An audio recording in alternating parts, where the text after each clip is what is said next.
Hi, my name is John Keogh, and I'm talking about a human rights violation that's pretty serious, but it can be all summed up with U.S. electromagnetic weapons and human rights. That's a report. Or Colin A. Ross, non-lethal weapons, human experimentation. I was just in the subway, and a guy was he was riding the subway, and he was told to sit near me when he entered his car, and he was told to cough in certain designated ways that are all based on classified technology communications for him, between him and the people who he is working for. And he's a security guard, and he's just off work, and he's sitting on the subway, and he had been enrolled, so he was told to focus on me, and I saw him looking, every time he coughed, a few times, he would be looking for some response, and I wouldn't give it to him, but I saw him staring at me. When I went to leave the train, I glance over at him, and he takes both middle fingers of both hands and throws them up at me as I'm walking out the door, and he has his mouth like this. And I had no words exited my mouth the whole time I was sitting there, and I was sitting across from an African American individual, and there were many African American individuals on the train car. When he did that, I looked at him, and I have to say I don't recount. I'm like, I think I did this. What are you doing? And he was just, he was egged on by these people to sit there. You can go at this guy. He's going to react. And when he reacts, go at him. And this guy's between 200 and 300 pounds. I'm 130 pounds. I get out of the car, but I go into the next car, and he walks through the subway cars, and I think I'm like scot-free, but he walks up to me, and he's like, "What are you doing, man? What are you doing? What are you fucking with me, man?" And he's a big guy, bigger than me. I'm like, I'm not fucking with anybody. What do you got that attitude? And I'm like, what attitude? And I was so fucked up and scared that I didn't think, like,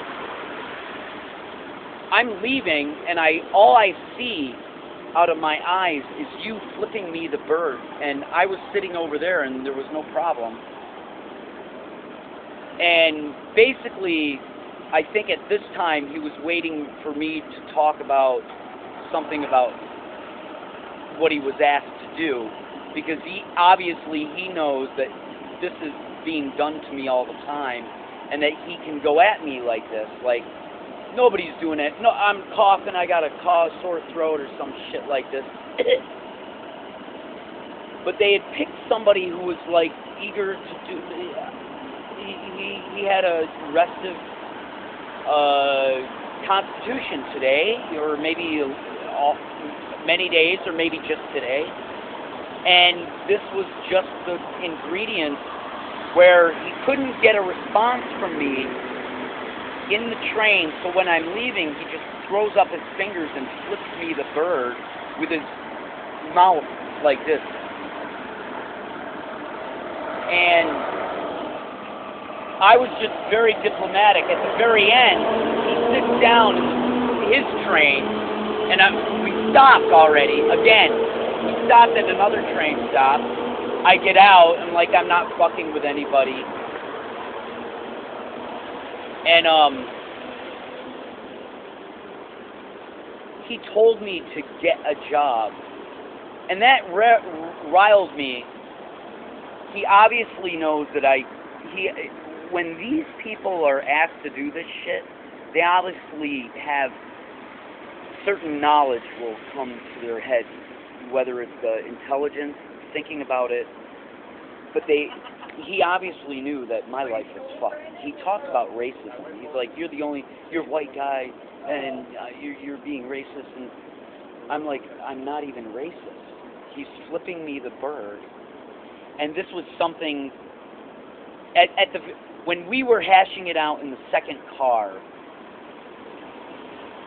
there was this, everybody's watching in that second car, probably about 20 people, and there was just this love. What is it that he did? And I did nothing. And then he came up with racism. That you're a racist guy, you got this attitude, and you walk around and you were looking at me, some shit like this.